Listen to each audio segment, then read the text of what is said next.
Welcome to the EADV podcast. In today's episode, we are joined by Dr. Sarah Walsh and Professor Branka Marinović, the newly appointed President of the European Academy of Dermatology and Venereology. But before we get into it, join us in Prague from the 22nd to the 24th of May for an event that unites global leaders in dermatology and venereology. Experience the cutting edge of science and innovation, immerse yourself in the latest updates, and gain invaluable insights to elevate patient care. This year's symposium offers a power-packed program with interactive sessions, specialized discussions, and a full spectrum of dermatological and venereological topics, all designed to inspire, educate, and connect. Don't miss your chance to be part of this dynamic experience. Early bird tickets are available until February the 26th. Join us for an inspiring discussion about leadership, dedication, passion, and vision about the future of dermatology. Stay tuned for an insightful discussion. Hello, everyone, and welcome to this edition of the EADV podcast.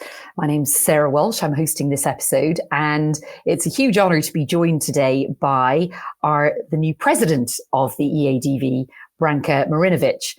And Branka has had a very illustrious career in dermatology. She's the head of the University Department of Dermatology in Zagreb. And she is, in fact, a double president. Not only is she the president of our European Society, she is also the president of the National Croatian Dermatological Society.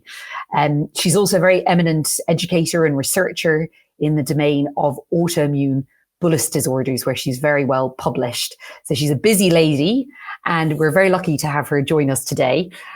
Welcome, Branka. I wondered, if we could start just by taking you right back to the beginning, and when you decided that you wanted to be a doctor, maybe who inspired you, and then eventually what made you pursue a career in dermatology? Oh, that is quite a common question, of course, but my parents were both doctors, physicians, mother pediatrician, father neurologist. So I, in a way, was growing in such a family, and I like this medicine. I like their way of living. They were always busy, but besides that, they also had time for me, and we were at that time traveling. Traveling at that time was not so common as it is today. And I have seen how dedicated they were, but I liked that. And so in a way, when I came to the age when I had to choose what will be my future job, I had no doubts. Yeah. Regarding dermatology, it is it is a little bit, I cannot say funny question, because at the time when I started my residency, dermatology was not so attractive as it is today. It was a little bit more topicals oriented, cream oriented. There was no so many different diseases. There were diseases dermatology was dealing with, but with not such a big success. So I wanted to get some other specialties. I wanted to be internal medicine specialist or pediatrician. I got into dermatology, and today I'm really extremely happy that I'm in dermatology, because dermatology offers so wide and different parts of the medicine that it's really enjoyable. Yeah, that's so interesting. I mean, I think that's very interesting what you say about your parents and looking at them and seeing how much they enjoyed their jobs. And I think one of the really important parts of being in a leadership role in the EADV is to demonstrate to our junior colleagues, our residents, all the very enjoyable aspects of the job and the opportunities, I guess, that the academy can give us. And as you say, you're right, dermatology has sort of moved in directions that no one could have predicted. And there's certainly plenty of internal medicine in our dermatology cohort these days. Yes, a lot of things are within dermatology now. Yeah.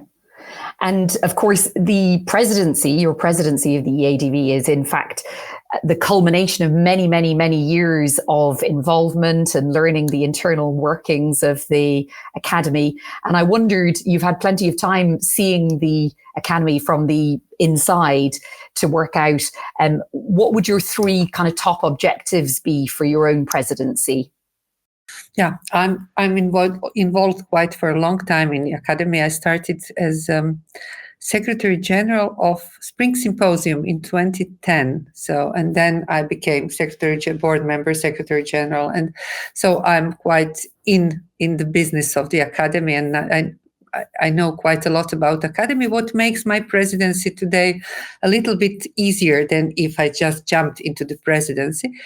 What I would like to do, I haven't started with huge project. I just want to improve some things because I think academy is on the good way, on the good basis, and that we have a lot of great things that are going on.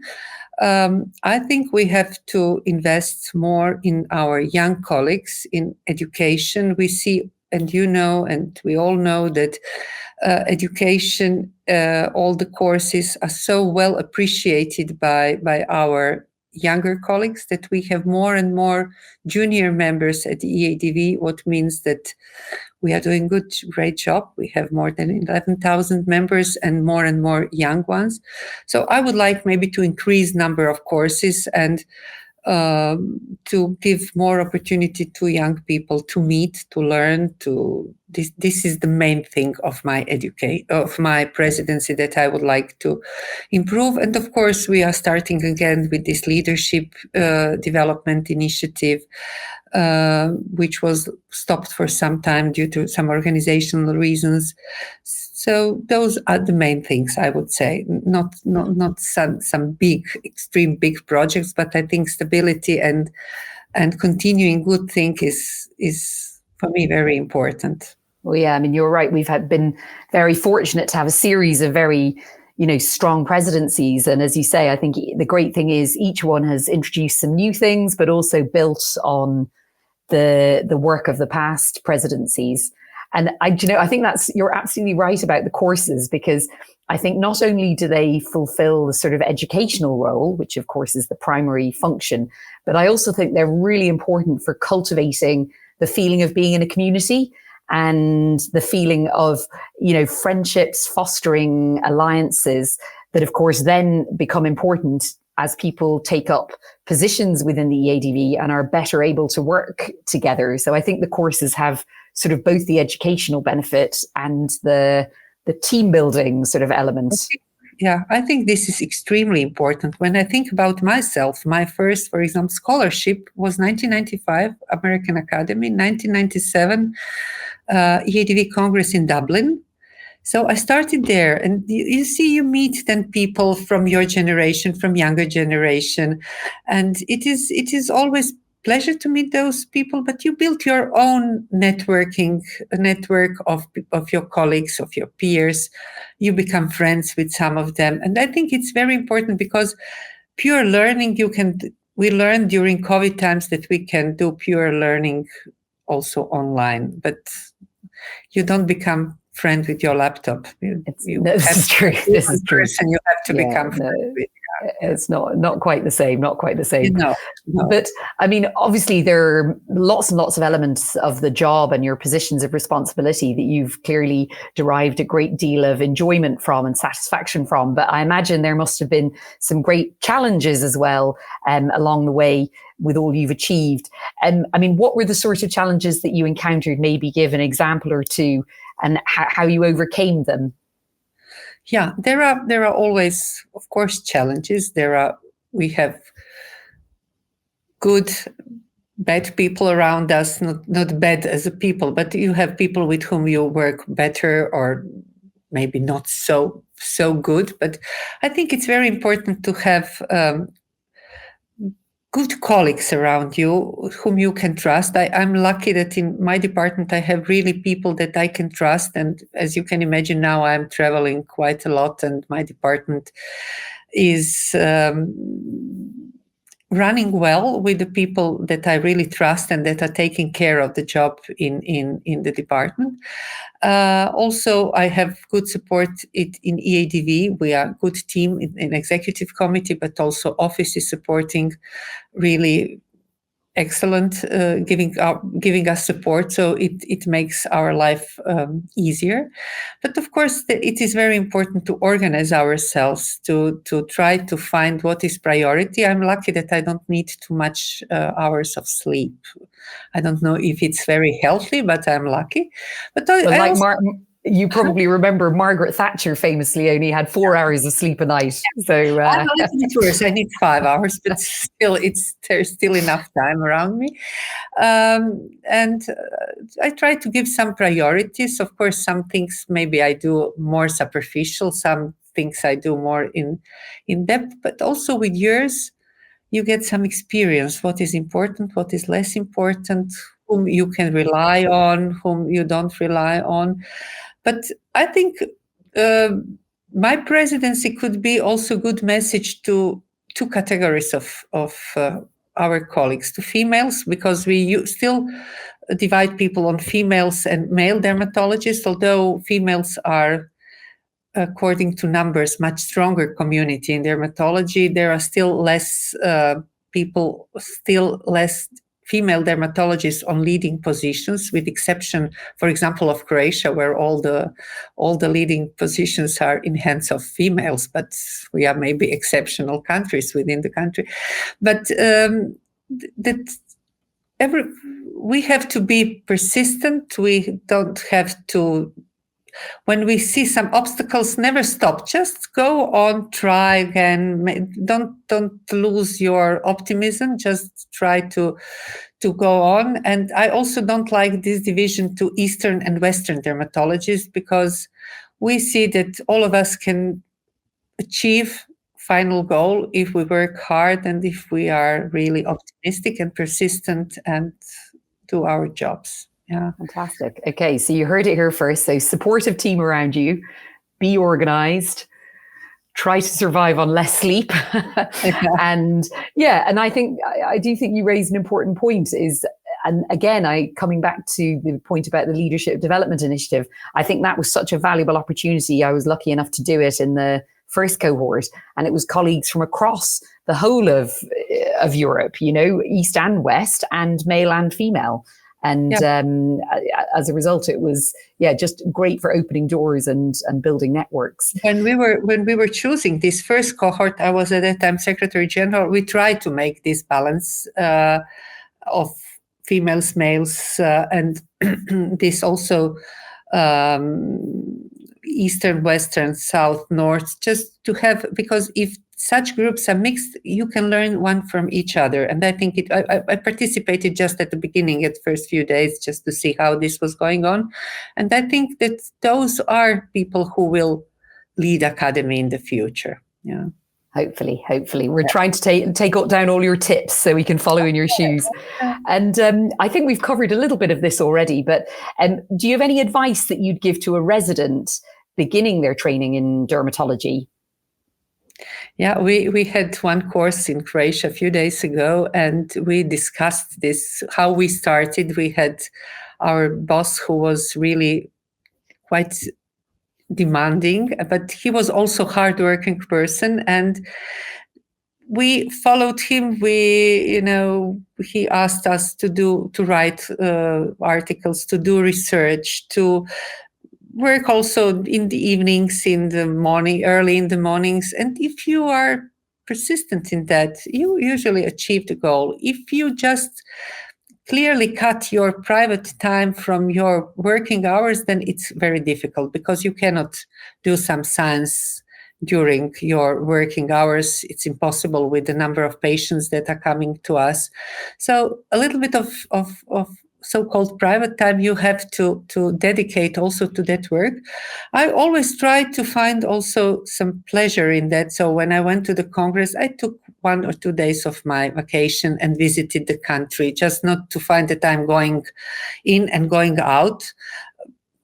to find joy also in that part of our lives. Now I'm more jump out because there are too many meetings at my position now. So I'm sometimes like on carousel, but if that is something, new country, new city, I still try to find 1 or 2 days to stay more than to enjoy a little. Yeah, to take advantage of the opportunity. Yes. And when you're at home, Branka, how do you switch off from work? How do you maintain your sort of work-life balance? Very, very basic. Cleaning. I love cleaning. Throwing things that I don't need, cooking, but just cooking Saturdays, Sundays, not every day. I have a husband that that loves cooking, and I use that opportunity. Lucky you. Yes. But I like that cleaning. I take care of my grandson, who is lovely. Oh, that's so. Perfect antidote to. I try to find a balance in that, because if you are just dedicated to work and you don't do anything at home, then you have problems in understanding those who are working with you and have families. So Absolutely. I think it's very important, because we have a lot of young colleagues. I remember at time of my residency, a lot of young people were scared to tell to their bosses that they are pregnant or that they have some family, sick children or something, because it was thought that it is something that doesn't have anything to do with your work. Yeah, we need to be more understanding of work-life balance, and that sounds like a very great important and a great priority for any department.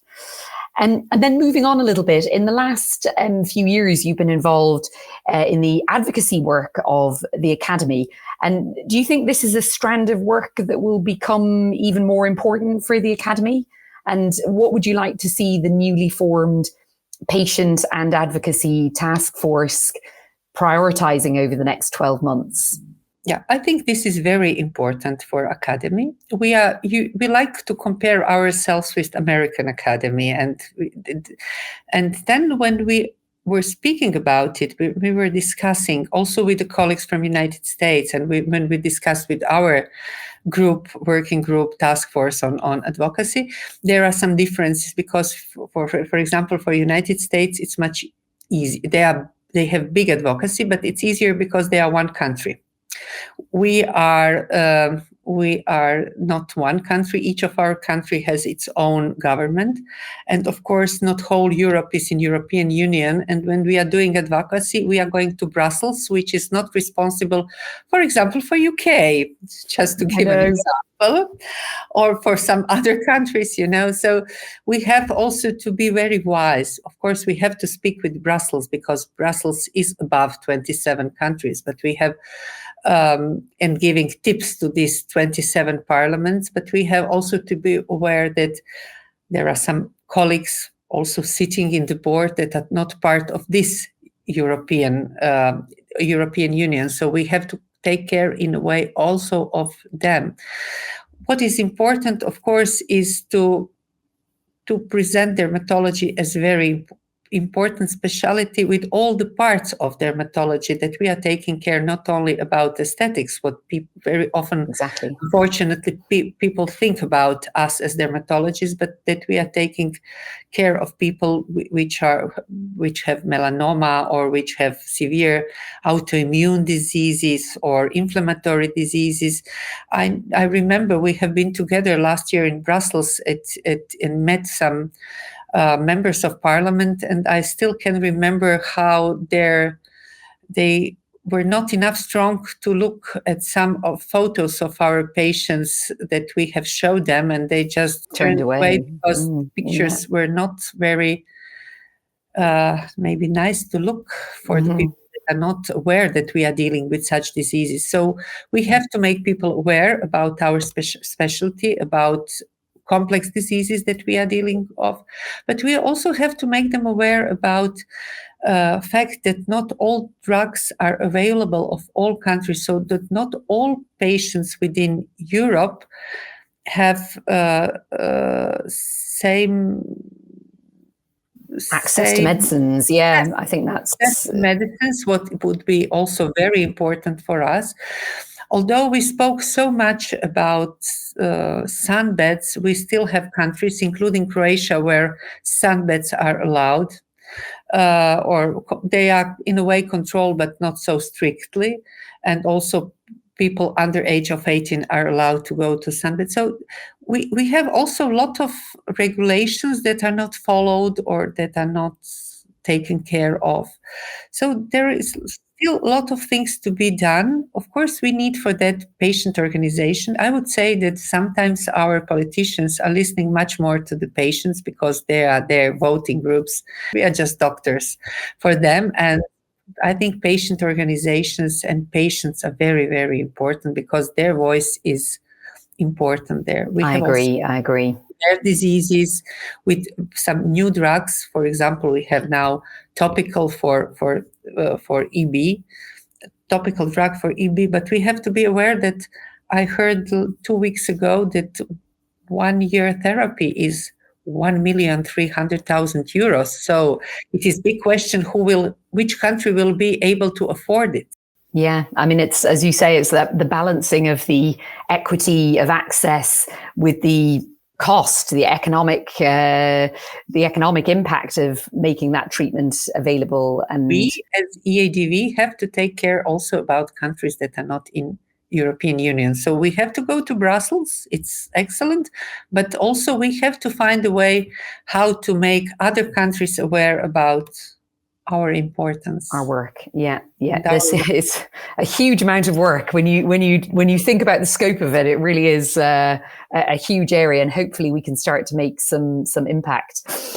So just my final question to you actually relates to something you said a little bit earlier, which is about perhaps exploring a little bit when you go to a new destination on a conference. Because when you were kind enough to invite me to Zagreb a few years ago, my husband and I stayed on for a few days to explore your beautiful city.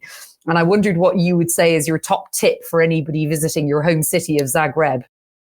Oh, if somebody wants to visit Zagreb, I would invite you to say how nice Zagreb is, because from you I learned, I think you have seen much more of Zagreb than I know, because you were biking there, and I learned. We did 2 cycling tours. Of cycling tour about some parts that I maybe was few years ago or even 10 years ago, because I usually go on this famous route, home, work, home, work, home. And sometimes to some other places. But I think Zagreb is really, it's of course my hometown, so here I'm subjective. It's nice middle European city, which is built by some of the same architects like Vienna, so that we have buildings, a lot of buildings that are very similar to those in Vienna. But of course, as we were at the tail of Austrian-Hungarian monarchy, all our buildings, including theaters, are smaller, as it has to be, because we knew who is the boss in that monarchy. I think it's quite vivid city. We have a lot of young people, a lot of places where young people are going out. And especially now in this period of year, we have before Christmas, a lot of Christmas markets. And it's really, it was, I think, for 2 or 3 years, the best Christmas market in Europe here in Zagreb. So we have a lot of tourists now, what makes sometimes traveling this home, work, home a little bit more long and complicated, but still we love our city. Well, my top tip would be your modern art gallery, your botanic gardens, and it is an excellent city for cycling. We did some excellent cycling city tours. Oh, yes, because now we have Major, who is dedicated cyclist. So he closed a lot of tracks for cars and opened for bicycles, what makes I'll have to come back. Anyway, Branka, thank you so much for your time. I know you're an incredibly busy person, so it was really, really kind of you to carve out this time to speak to us. And I'm sure the rest of the membership join me in wishing you all the very best for your presidency. I think you're going to be a fantastic president, and I look forward to working with you. Thank you very much, Branka. Sarah. Thank you very much. It was my big pleasure to speak for this EADV podcast. And maybe after 1 year, we can make a little bit of check what was done. Follow up. Follow up. Thank you. We would like to give a special thank you to all our listeners. If you haven't already, make sure you subscribe on Apple Podcasts, follow us on Spotify, or otherwise find us on any major podcast provider. We appreciate you joining us and look forward to presenting more interviews, research, and other topics of merit. Until the next episode, take care of your skin.